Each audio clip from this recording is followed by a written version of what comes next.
Good evening, everyone. This gives me a pleasure and privilege to rope in here. Generally, I speak much, but for some reasons or the other, I could not speak much on the inaugural day. But off and on, we are always there. And with me now, I will give you a surprise. May I request my good friend, Dr. Umashankar Pandey, to kindly come. Actually, we both of us are doing some exercise regarding your FDP and the future planning and everything, making the certificates. And we welcome you. We welcome you, and we acknowledge your seriousness in joining and taking part. You see, what we all believe that somebody somewhere is paying for it, and you all are giving time along with us. So let it be fruitful.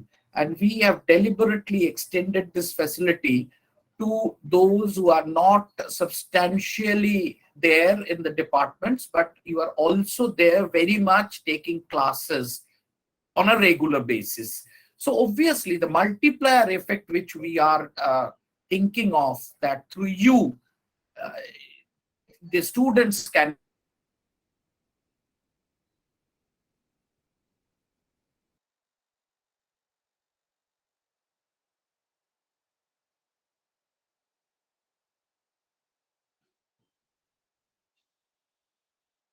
So we can't hear you. Sir, you're inaudible. We can't hear you. Sir, you're inaudible. Sir, you are not audible, sir. Are you, sir?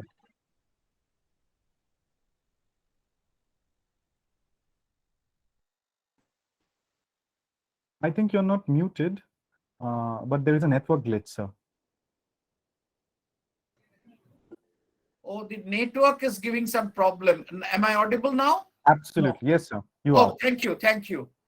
See, this is the list and the most I can do, the switch off and switch on. This is the technology enabling level of mine. Okay. So kindly take 2 minutes time out of your busy schedule and go through it and give us a feedback in the email ID provided to you. You are going to teach. How did you like it? Where there is the gap which can be improved. We value your suggestions because you are the ones you will actually teach. So this is number one. Number two, kindly try to make it on the valedictory day as many of you as possible, because that will give us not only an opportunity of seeing each other, meeting, and this networking is very important. And this, the networking will continue. Whatever we gather in the field of development journalism, it will be shared to you so that you can take them forward in your classes. I appreciate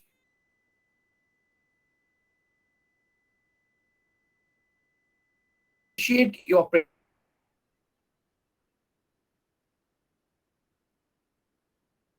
Saturday. Extent we know in the academic structure, those who are there substantially or otherwise, this certificate of having the logo of the international UN body and the oldest press club, which is the professional body, and the University of St. Xavier's.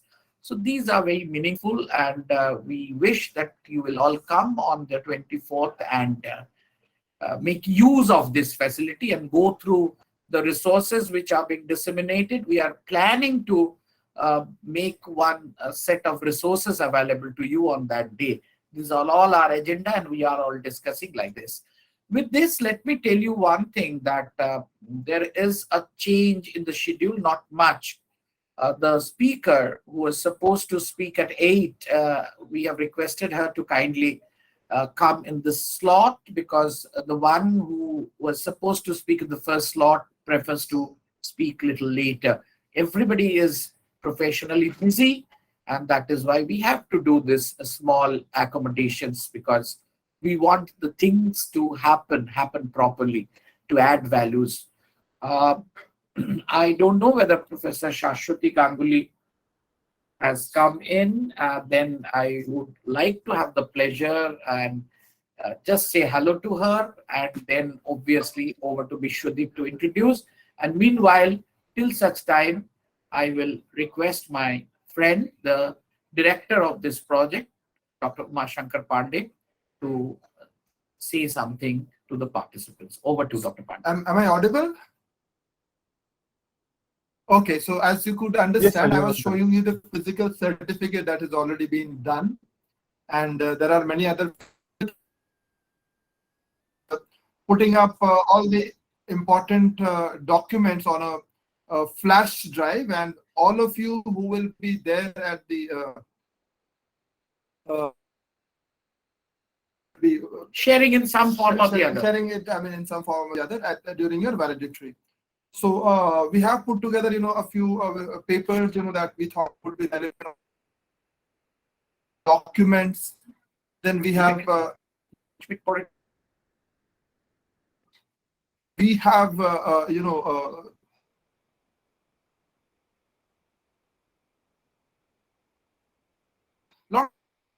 Sir, your voice is breaking down. The network is glitching too much.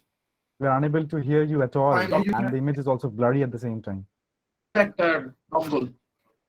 me tell you, in the press club, there is a problem today because the connectivity is an issue here in the Maidan. There cannot be any tower, and there are a lot of other problems. So, to have a dongle. So, this is the Wi-Fi today is very feeble. Can you hear us? Right now, yes. Okay, Pandey, you carry on. Let's see. So I think there is some, artificial intelligence working here. Only the president is allowed to speak from his chair. Since I'm sitting next to him, it recognizes me as an alien voice, and it stops my voice from going over. So over to Vishwadeep for the further introductions. Before that, Vishwadeep, just give me 2 minutes. Once ma'am joins, I would just like to say hello. She has joined. I thought ma'am is there. Ma'am, good evening. It is really a proud privilege for me and all others here to have you. A very senior and sincere professor of journalism and mass communication in our state. As far as I remember, ma'am has worked in gender issues in journalism, portrayal of women in television, and various other aspects. Ma'am has worked an established paper which is internationally reputed. Ma'am has, Vishwadeep, if I say everything, then Vishwadeep will say that what is this happening? This is absolutely a personal, not only for me, for Dr. Pandey also, because, we belong to a team of extended family. Professor Saswati Gangupadhyay, I live to Vishwadeep, and Pandey would like to say, Pandey will obviously say hello to her because I know otherwise Vishwadeep will be disturbed again. So I'll stop here saying just hello, and then Pandey will take 30 seconds and I'll have the stopwatch. So we're delighted to have Saswati here with us. So I refer to her by her first name, so I won't call her Professor Gangopadhyay. And we are, just to tell her, we've had sessions on storytelling, with one on data journalism. We had somebody talk on development itself, on development journalism, on best practices, and all these things. And we're delighted that we'll be talking on development journalism and online media. And this is one platform which we have found, which has enriched all of us deeply. And I'm sure all of us are going to be enriched by your talk today. The media consumption has changed in favor of online. Yes. So this hybrid conference has gone on really well. Again, I take this opportunity to thank the person who's responsible for putting it all together, Sucharita Burdwan. She's been extremely busy with a lot of activities, but she's made it a point to be present personally here. I will be traveling back home from here, and I will be here on my mobile phone. So I will be there in some form or the other. And by the time I reach there, I think the first session will still be on. So over to you, Vishwadeep and Reshmi and Saswati. Thank you so much. Thank you so much, Nyasi sir and Umashankar Pandey sir, for your kind words, rather warm words, if I need to be very precise. So I would like to welcome everyone in the first leg of today's FDP. Our guest, as already mentioned, requires literally no introduction. So we have Professor Saswati Gangopadhyay amongst us, and she is a professor in mass communication at the University of Burdwan. Her areas of interest include representation of women in mass media, audiovisual media, digital media, and media research. She has published a lot of papers, reputed international publications in the domain of digital area, digital journalism, Mahatma Gandhi and its influence. Up on a personal note, I would like to state that I have been extremely helped by Saswati ma'am while I was formulating my research questions pertaining to gender and women. So her papers regarding women and their role in advertisement and media, it has precisely helped me a lot. So I would like to thank you so much, ma'am, for joining us and sharing your valuable insights with us. Over to you, ma'am. Thank you for your kind introduction. Am I audible? Yes, ma'am. Okay. And at the very onset, I would like to say I'm sorry because I was supposed to come at 8, but since there was a reshuffle, so I had some problems with my computer. I said I will join by 7-ish, but I could not. So, but anyways, firstly, I would like to thank the organizers of this faculty development program on development journalism, Press Club Kolkata St. Xavier's University, Kolkata, and Unicef West Bengal for inviting me as a resource person. A special mention of Mr. Snehashishur, President Press Club Kolkata, who is also my teacher from Calcutta University, and for his kind insistence, that I should speak in this FDP. So thank you, Snehashishda. Because development journalism, or for that matter, development communication development communication to some extent is my area, but development journalism hasn't been. But I told him, but yeah, I'll be talking about, a mix of both on online media. And it's very nice to see a lot of known faces, particularly Dr. Uma Shankar Pandey. Hello, Uma. I can see Dr. Reshmi Naskar. Hi, Reshmi.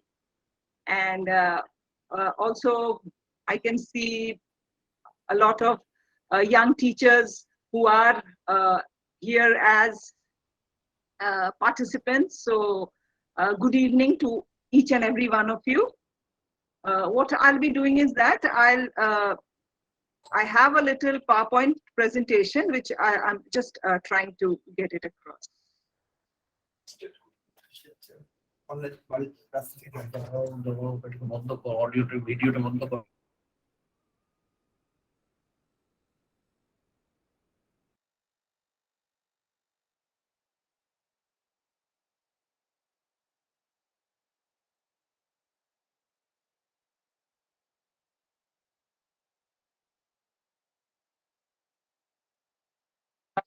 Can you see the PowerPoint presentation? Yes, ma'am, it's visible. Okay, it's all right. So I'll be speaking on development journalism and online media primarily. So I'll digress a bit. And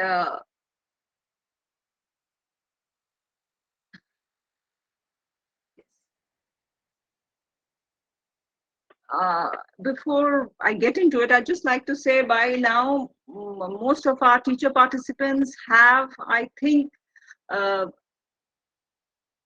come across and and discussed, and also have, I'm sure, the other resource persons. We have had a big panel of resource persons, and some very, very academic and erudite resource persons I have seen the organizers have got for our teacher participants. So discussion on development journalism and development communication has been done, but I just primarily in this slide, I just, sort of not exactly gloss over, just maybe a little discussion on this. So development journalism is synonymous with grassroots approach or local journalism that is decentralized and participatory in approach.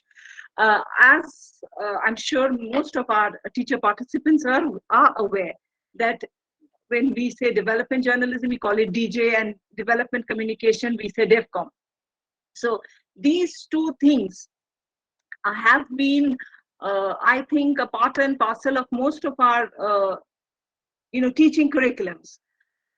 And when we talk to our students, or even when we talk amongst ourselves, we realize that when we talk about either DevCom or development or DJ, obviously that participatory approach or the decentralized approach always comes across. And that is very important because, to be very honest, sitting in a office in an urban center and filing a story isn't the right way, at least for DJ. I'm not saying it's a right way for any sort of I would say any sort of journalism, but particularly for when we talk about development journalism, or in short DJ, it is particularly true that you have to go to the grassroots and talk to the locals there. And most importantly, I'm not saying we don't have issues of DEFCOM or DJ in urban areas, but obviously there are certain urban problems also which have to be sorted out. But it's more of the rural areas. Of course, we cannot leave aside just like we talk about the rural rural economically backward sections. We also have the urban backward sections. So urban backwards in which way? Primarily economically and marginalized people. So DJ or DEFCOM is needed to bring across the voice of the voiceless. I think that is how it has been said. So, of course, DJ is an essential strategy for DEFCOM, which strives for overall development of the society. When we say society, we can talk about a state, we can talk about a country, we can talk about the world at large. So we have to understand this, that journalists and sometimes even citizens gather information through interaction with locals on various developmental issues in society and report about it in different media. Now, when I say journalists, obviously I'm talking about the professionals. And when I'm talking about citizens, I'm actually talking about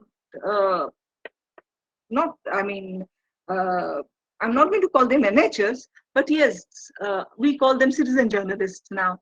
So both the professionals and the non-professionals can and do gather information through interaction at the local levels. When I'm saying locals, it could be at local levels, at the ground levels, and with the people who are really into this, whatever the developmental issue that we are talking about, or whatever is being taken up. I mean, development issues can be anything, ranging from ecology, environment, education, health. Since I work on gender, it could be women, it could be transgenders, it could be children. Anything across the spectrum in society comes across the purview of this DEFCON. However, when we are talking about how it gets to the, when we're giving voice to the voiceless, how do you give voice to the voiceless? Yes, one of the major channels is, it happens to be mass media. And reportage through mass media brings that particular issue onto the public domain, into the public sphere, and obviously people hear about it, see it, read about it. In from different mediums, we come to know about issues which may otherwise have not come into the public domain. Comes through, obviously, through development journalism, and which is of importance to all of us. And why? Because as a society cannot grow or develop if part of it is nurtured and a part of society is neglected. So development communication and DJ, I guess, go hand in hand. As I've already said, DJ is an essential strategy for DEFCOM. Now, going to the next slide. Of course, now since I'll be talking about online media, I just, talk a bit about it. Online media is, as you know, is also known as new digital media, have revolutionized the exchange of information.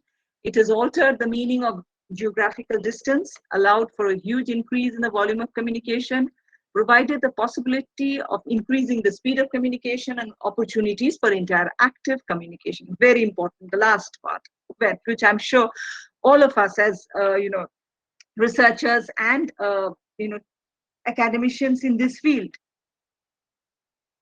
online media gives opportunities for interactive communication. And that is true in every sphere. When we are right now, what we are doing here in this platform, of course, we can all see each other. And as teachers, thankfully, we belong to that, I would say, digital hubs. And most of our students, fortunately, have been digital hubs. Otherwise, during the COVID-19 situation, we wouldn't have been able to, continue with our education, in whatever ways we were able to, manage. So interactive communication is like the benchmark of online digital medium. Yes, we know that. We know it is interactive. We know it is networked. And of course, with convergence, particularly with Web 2.0 after that, we have had on a basic phone, on a digital platform, we have convergence of many things. And very interestingly, I would like to say online media has been, particularly online journalism has happened in a big way. We have the e-papers, e-zines, different websites, which, journals, e-journals. And of course, again, we as teachers, we have to write papers or articles in different journals. Many of them are online. And many of us can access those journals, which may be related to us as we are in a specialized field. It may be there are journals which are available for doctors, for management people, for academics of other subjects and other disciplines. So obviously, simply if I put it, that we have mainstream media.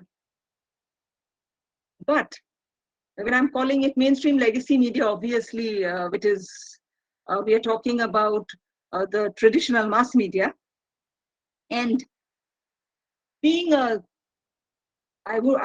calling it an inheritor, but I would say it has it is descended. Online media has descended from, whether it's newspapers or magazines or radio or television. They do follow reporting trends of mainstream media.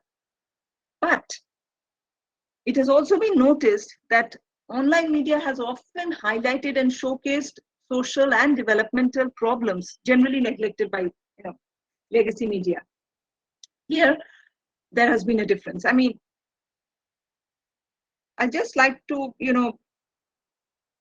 state a little, I wouldn't say a story, but even 15 years back, when we had internet, yes, we did, but we didn't have social media wasn't there at that point of time, or it was just, at a very nascent budding stage. It had just started off. That time we had blogs.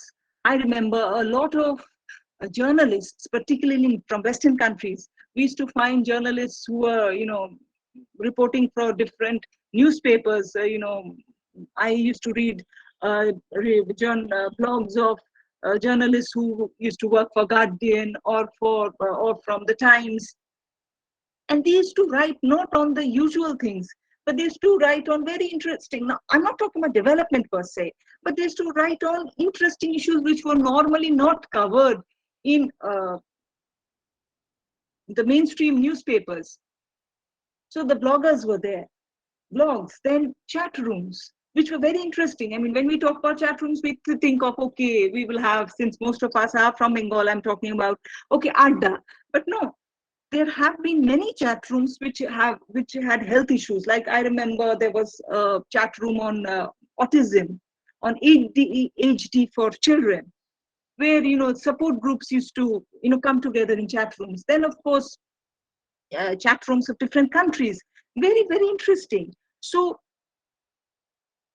online media did have, even at the beginning, I would say, maybe if I'm talking about 15 to 17 years back, it is say 2003 to 2005, around that time, we have had a lot of social and development problems being discussed. By that time, there were lots of bloggers, and there were lots of chat rooms where people could share and people could talk about issues. And it has been able to, the last part, it brings attention to issues that are overlooked or underrepresented by legacy media due to their various constraints of being mainstream. Obviously, we know the different constraints being, most of us are from subject of mass communication and journalism. So we understand the constraints of mainstream media, which most important being obviously time and space, and of course advertisers, and what they want. So primarily, particularly developmental communication has been a casualty because of the so-called constraints of mainstream media. However, online media has been able to do certain other things. Social media, I mean, I'll come to social media since I've written about social media here, but online media, when we talk about including websites, e-publications, I just spoke about e-journals, e-zines, electronic magazines, electronic newspapers, e-journals. So all these e-publications, and of course, social media. Nowadays, we have Facebook, Twitter. These earlier and now have been utilized effectively to report on developmental issues. And of course, since space is not so much of a constraint in this new online media, detailed development stories can be covered. Now, when I'm talking about, when we talk about space, obviously right now, online media does have a little more space.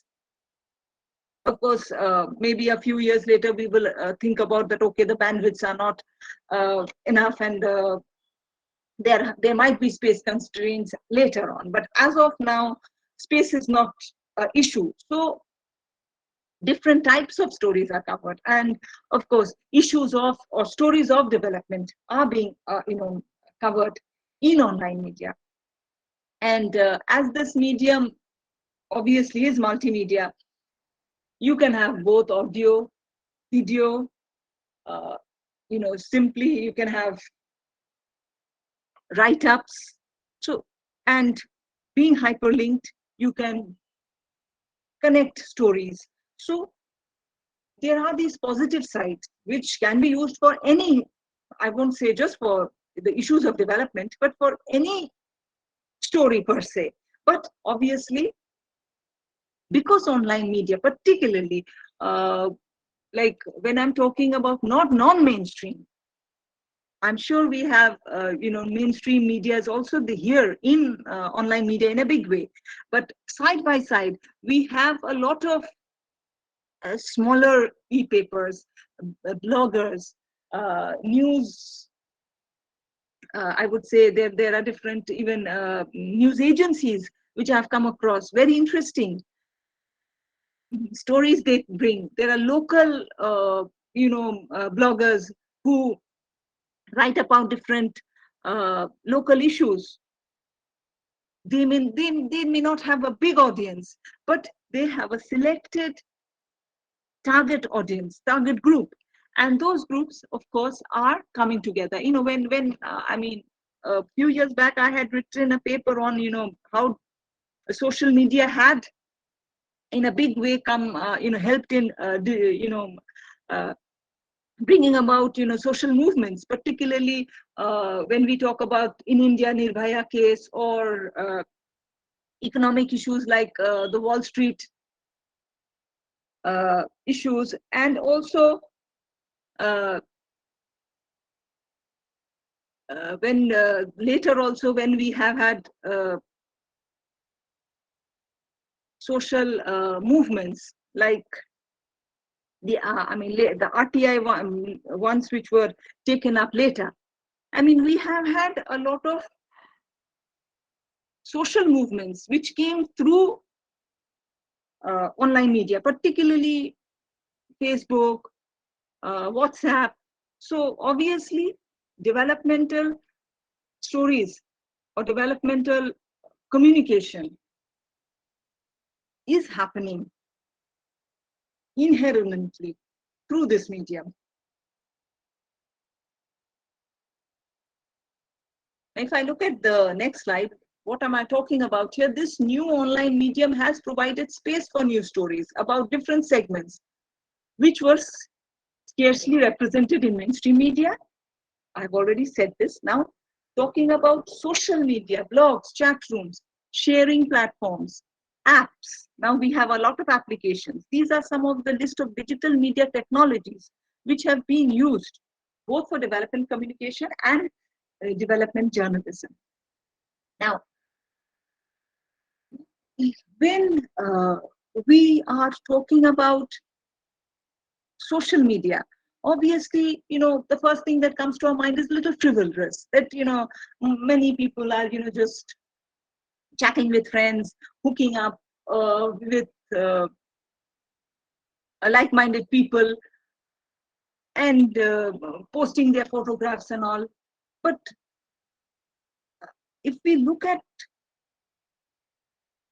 the different social media platforms, obviously, if I'm leaving, I'm not leaving Facebook behind.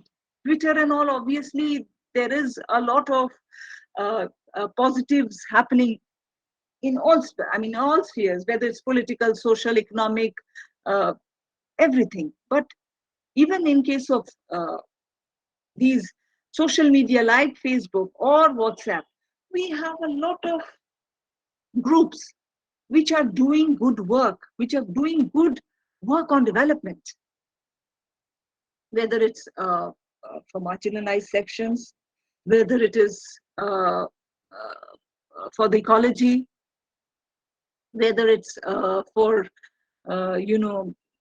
education.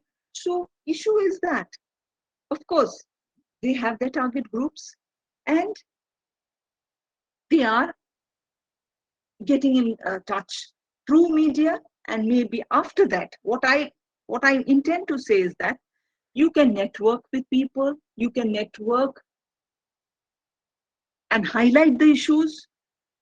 People can, if many people come together, if not solutions, but certain issues can be, discussed, and maybe some sort of solutions can be thought about. Or like nowadays we have these things online, crowdfunding for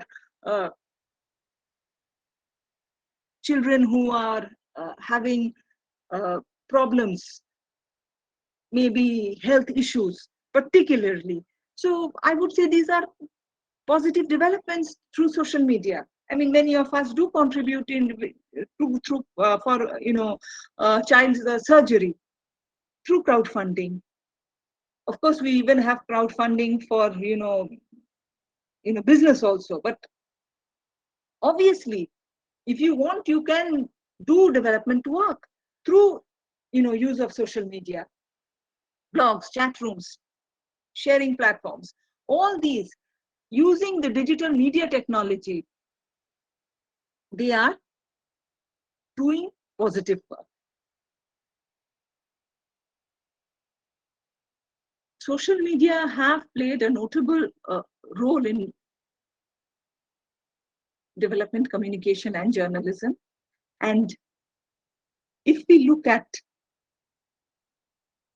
our different social media platforms, you will see many news portals. Most of our news media have their own Facebook pages. So it's not just, and we have non-profit organizations. So everybody is using social media to publish news stories.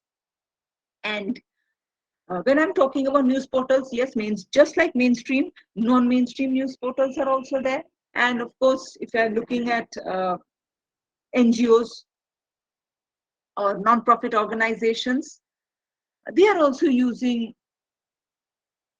YouTube, Facebook to publish stories, positive stories about society. And since I'm talking about non-profit organizations, I think it has been quite some time that development agencies have been utilizing social media for years, particularly Facebook, Twitter, and other platforms, and they are using it to publicize, their visions, purposes, activities, also to, give news about what is happening related to their activities, get donors, support for,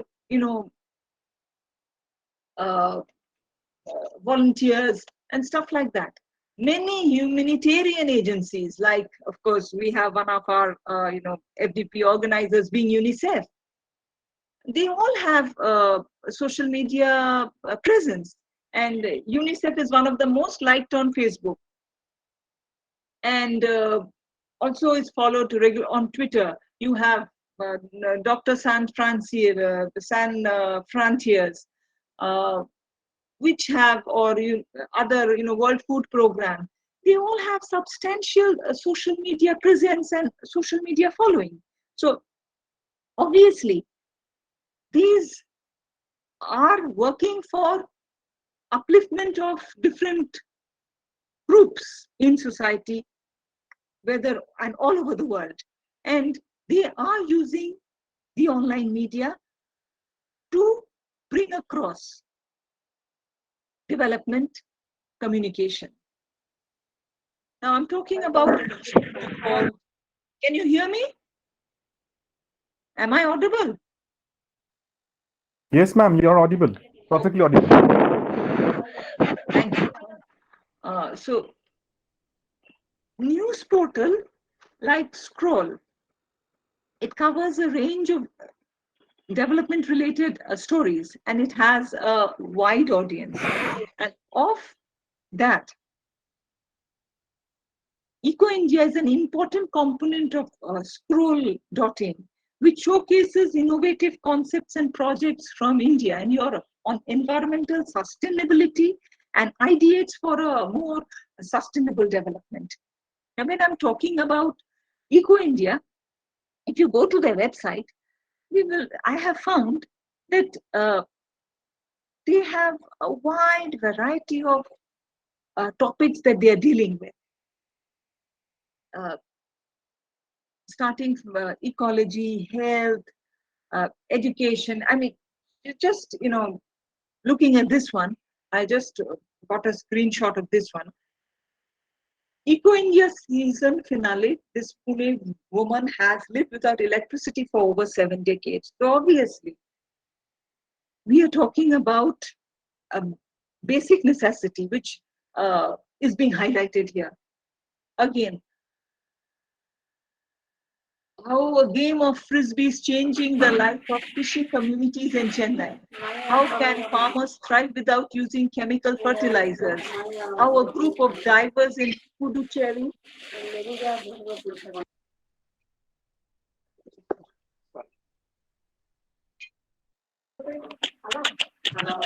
Can I request Shambhunath Haldar to please mute yourself?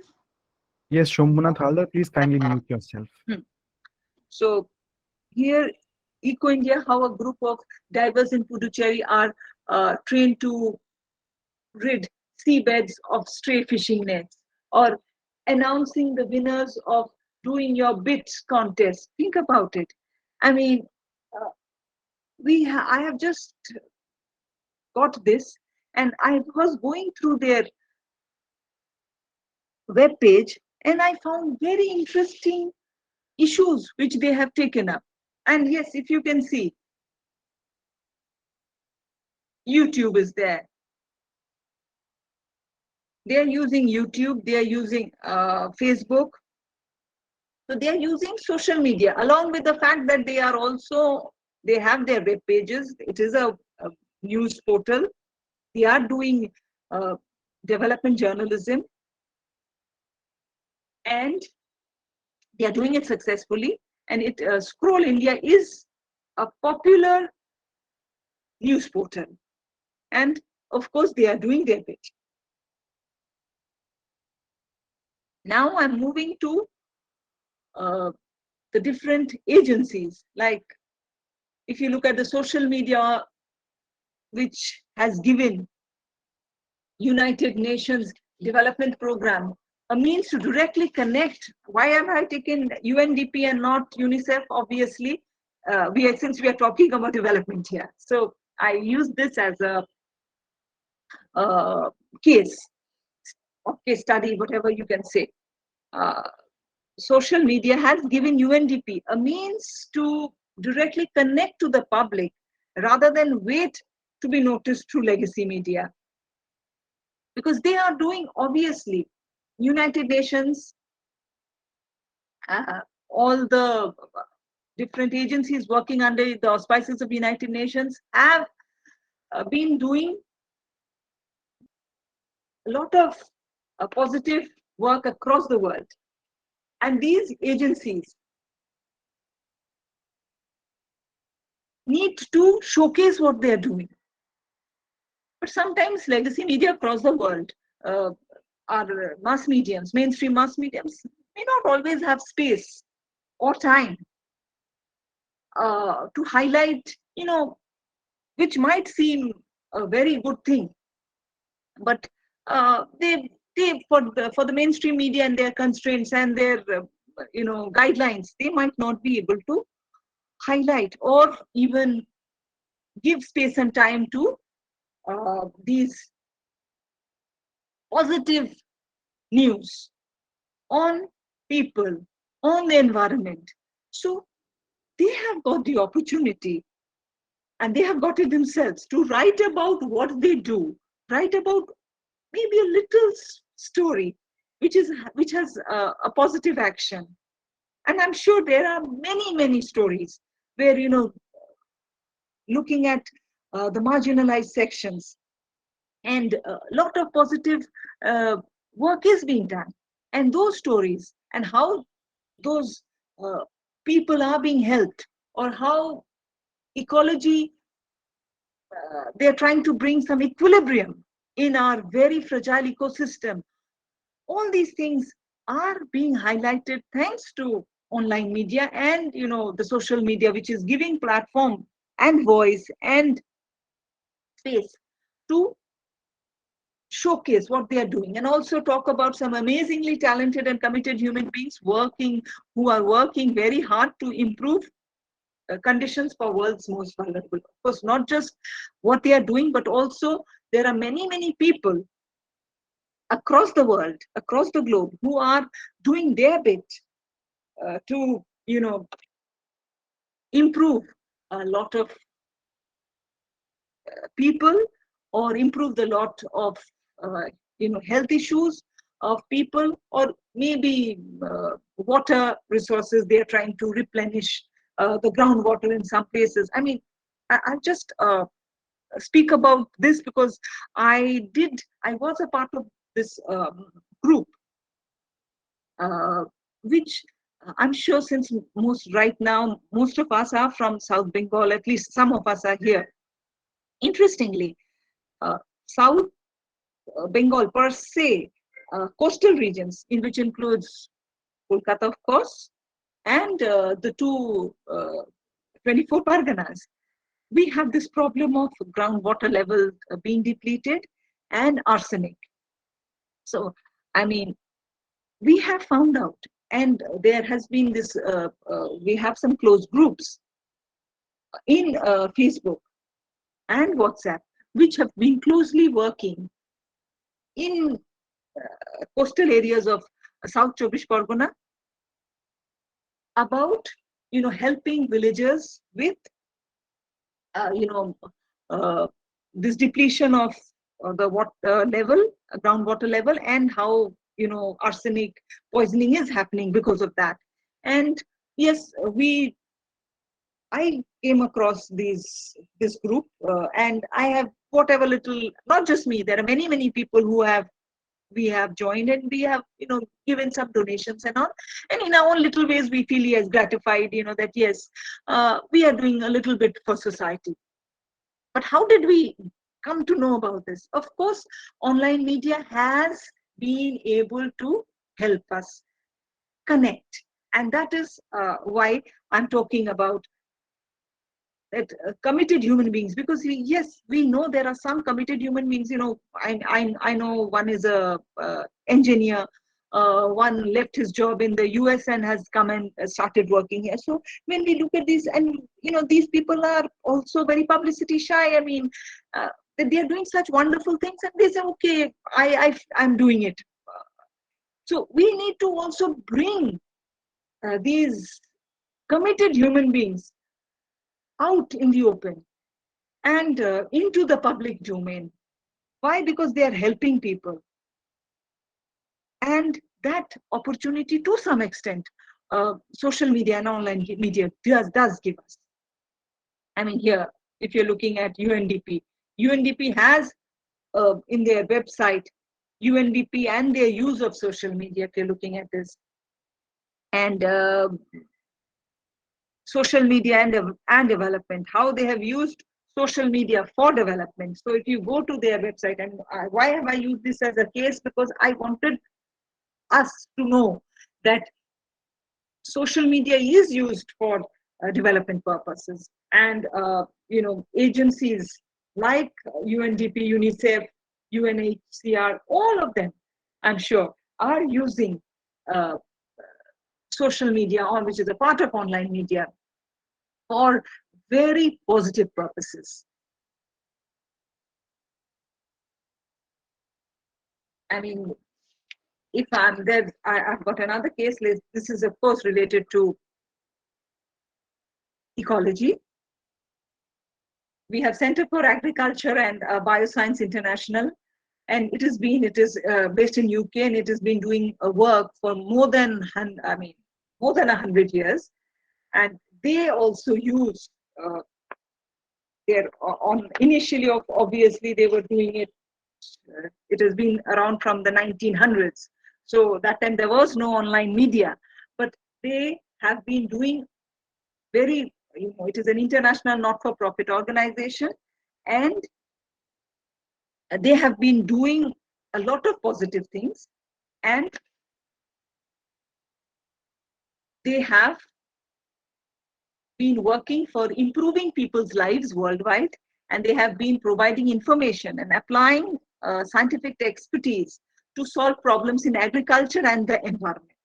And yes, they have been doing this for a very long time. Now they are using, in the recent past, when online media has been here, they have been using online media to disseminate information. And how they are doing it? Using news portals, blogs, and social media. And here, if you can see, Gabby, news and blogs, very clear news and blogs. They have this. And Facebook, Twitter, LinkedIn, YouTube. So they are using all these social media platforms to get across, to help people. Because at the end of the day, this organization, which is from UK, has been trying to improve the quality of life for people more than 100 years now. And many of us don't know about it. But more importantly, at least they are now reaching people. How? by using, of course, all these social media platforms, and they have news and blogs, which of course does, help. Now, then I'm just going to sort of wind up. These are the three cases that I primarily took up, three different, types of cases: news, uh, scientific organization working for betterment of people, a portal which is working on developmental news, giving a big thrust on development communication, and of course, United Nations, UN. I spoke about UNDP. So, because they are directly into development.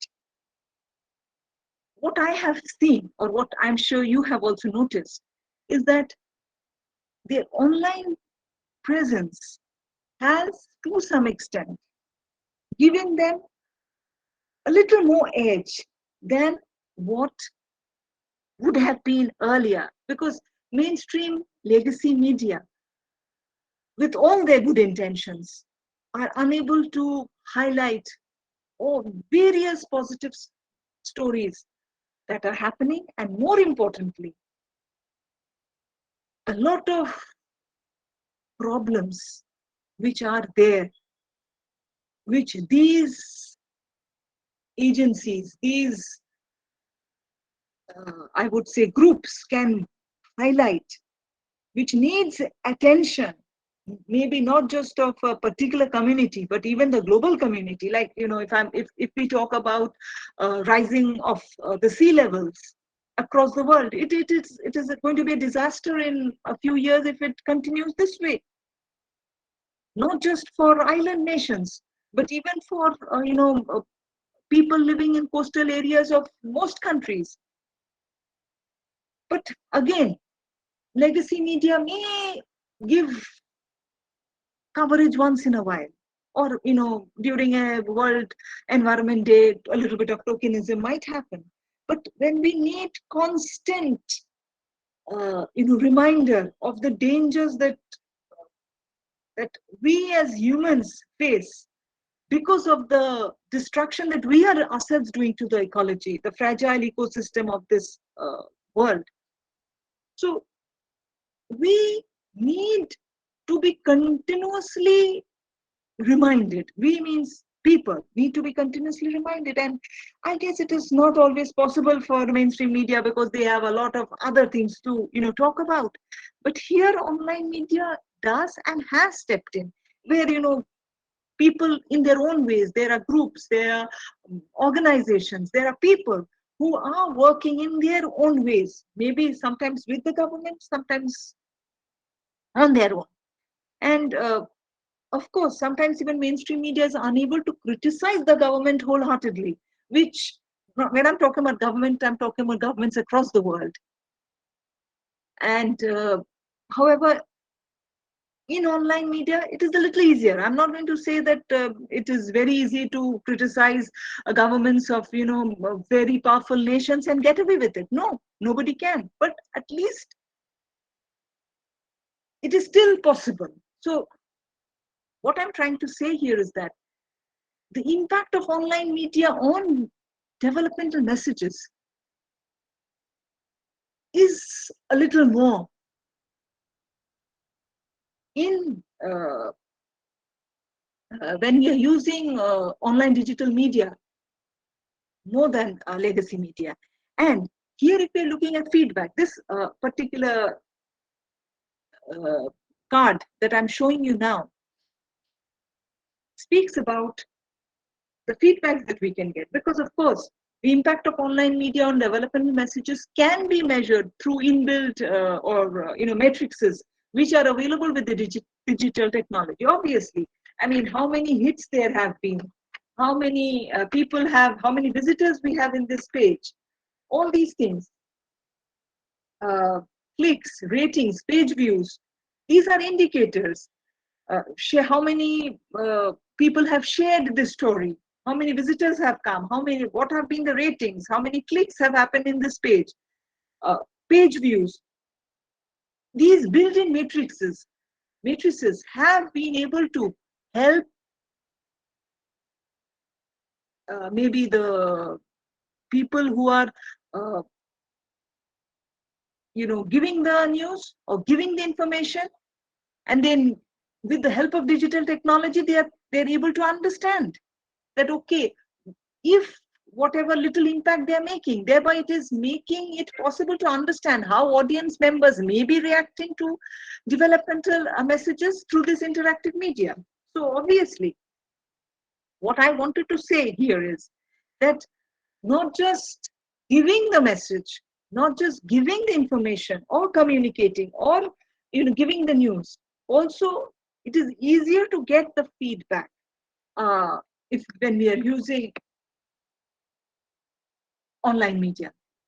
And last but not the least, if you're looking at interactivity, these different characteristics of this versatile medium, interactivity, convergence, instant feedback, and persuasion capability of digital media have been successful to get common people along with journalists into this very laudable process of development communication through online journalism. And this is the last thing that I would like to say is that yes, when we are talking about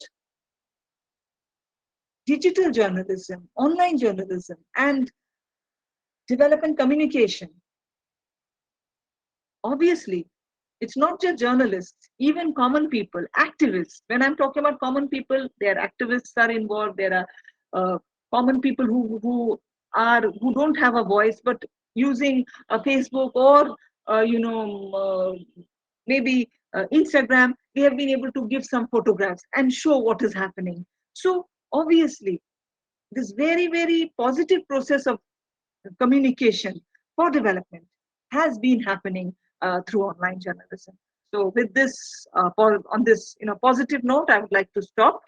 And if you have any observations and all, I think you can take it. And of course, these are the websites that I have accessed. So that's that. Thank you so much, ma'am, for giving us valuable insights on development issues, essential strategies, the blend between development journalism and online media, and also talking about impact, how online media helps in the creation of new spaces. Of course, along with your case studies, they have been very, very helpful to, I guess, all of us. I think we have question from Saurav Basu and Siddharth Chatterjee. So I will move on, ma'am, with your permission, to Siddharth Chatterjee first, and then eventually to Saurav Basu. Hello, good evening, ma'am. Hello, am I audible? Yes, you are. Yes, you are audible. Okay.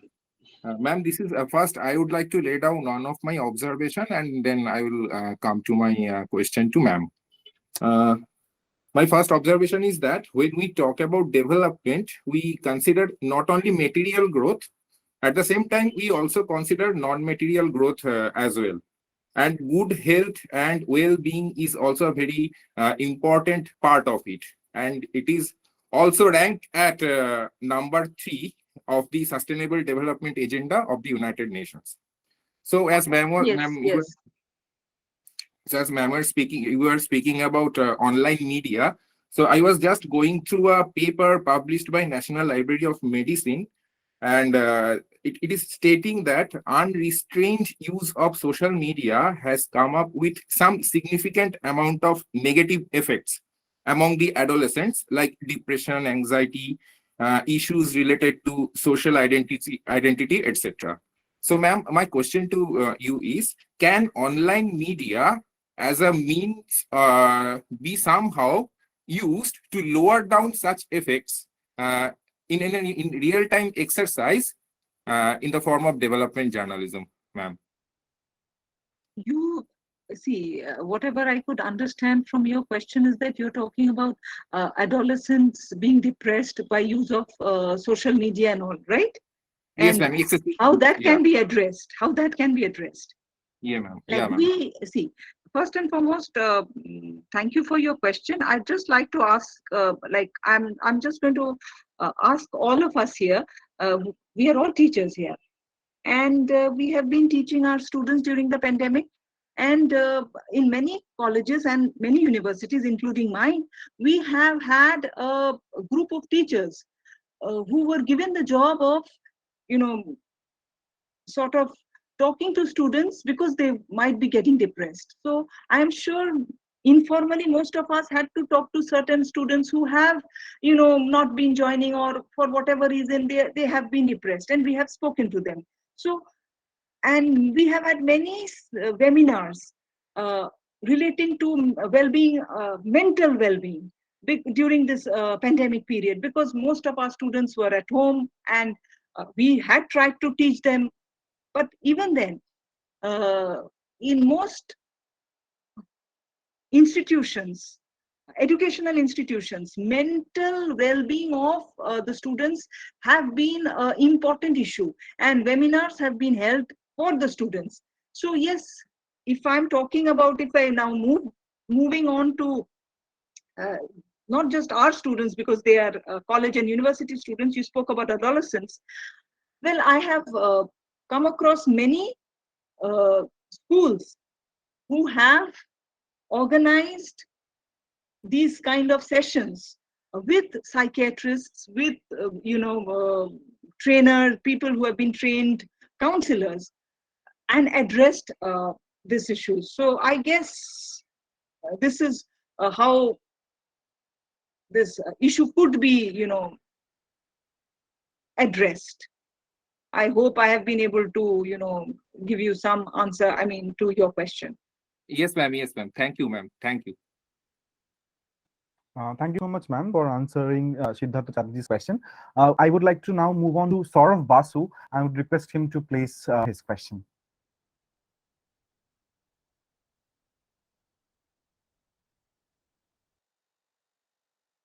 Saurav Basu, are you over here? I think Saurav Basu is facing some technical glitch, so I will move on to Dr. Orgho Mukhopadhyay. Please, sir, place your question. Good evening, madam. I am also hello. Yes, sir, you're audible. Okay, thank you. Ma'am, just I want to know one clarification. The thing is that I am associated with journalism and as well as in teaching.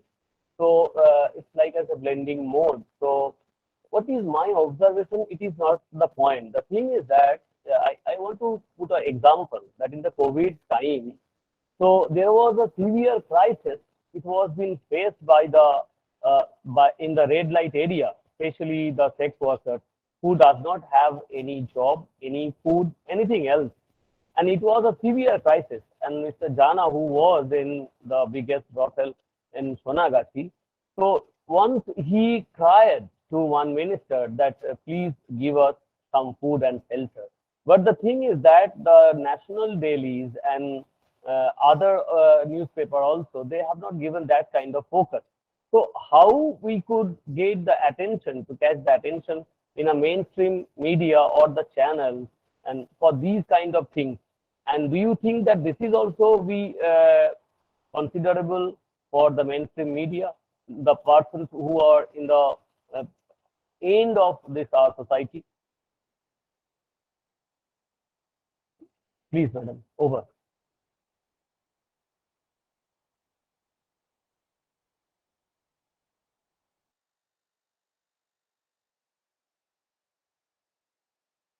Bishudeep, was it an observation? Because I couldn't catch half because I am having some audio problems. So was it an observation? Madam, I think that the mainstream and the national media, they are choosing that we should be focused, we should be not focused. But in the developmental journalism, I think it must be considerable that this is priority. So when more 100, 200, 400 or 500 people, they are suffering in starvation, and this kind of thing has been happened in the big city like Kolkata. if it is not being focused. So how could I judge that this is most important and this is minor important? How could I judge? I guess, I mean, I'm still somehow, I am having problems. I'm unable to hear Dr. Mukhopadhyay. Ma'am, are you able to hear me? Am I audible, ma'am? Yeah, you are audible. Okay. I think Dr. Mukhopadhyay is actually talking about the sex workers of red light areas, and primarily he's talking about Shonagachi red light area. Now he's talking about the fact that Dr. Jana, who was one of the key stakeholders of Durbar, eventually, did talk about the plight of women during COVID and how they are, going to live their life. So he is actually asking you that what is the exact relationship between development journalism and, the mainstream mediums, and why exactly the mainstream mediums are not replicating or responding to the questions or the problems faced by the people from the marginalized communities. Yes, yes, exactly.